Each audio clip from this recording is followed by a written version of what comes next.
So what's up mga idol, no? So ito meron akong papakita sa inyo na 1000 peak power tapos 500 watts yung continuous output niya mga idol, no? So ito is board setup at made to order to mga idol, no? So bayad na po ito ng customer at pinagawa sa atin, pinabuo sa atin. Kumbaga binayaran niya na mga idol yung pinabuo niya sa ating unit, no?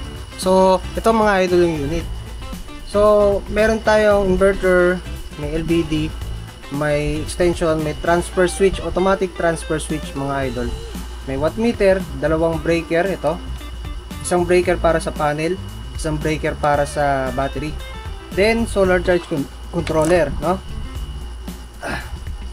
Sumasabit na naman ang ating lalamunan. So ito, solar charge controller mga idol, no? So testing lang natin to mga idol dito sa ating battery ng motor, no? So loloadan na lang natin to once na nakakabit na yun dito sa ating LiPo 4. Lobat lang, no? So, yan po yung 4 kilowatt mga idol, no? Kita nyo yan, diba?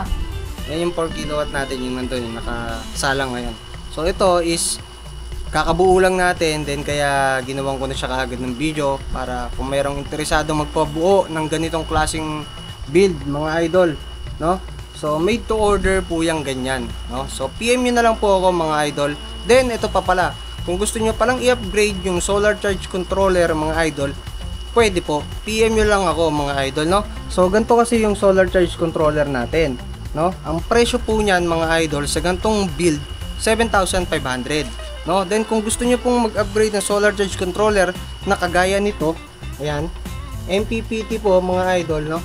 So plus 1,500 lang po. Katulad dito, ito yung solar charge controller, no? Ayan. Then itong mga to, yan. And then, tapos ito. Yan, mga idol. Diba? Kaya sobrang sulit niya, mga idol, kung mag-PPM lang kayo sa akin, mga idol. At pasensya na po sa mga hindi ko kaagad na PPM kasi sobrang dami, tapos nagkaka-restriction tayo. No? I-PM nyo na lang ako, mga idol, then pa-wait na lang kung sakasakali, kung di ko kayo kaagad na replyan. No? See you, mga idol, sa inbox.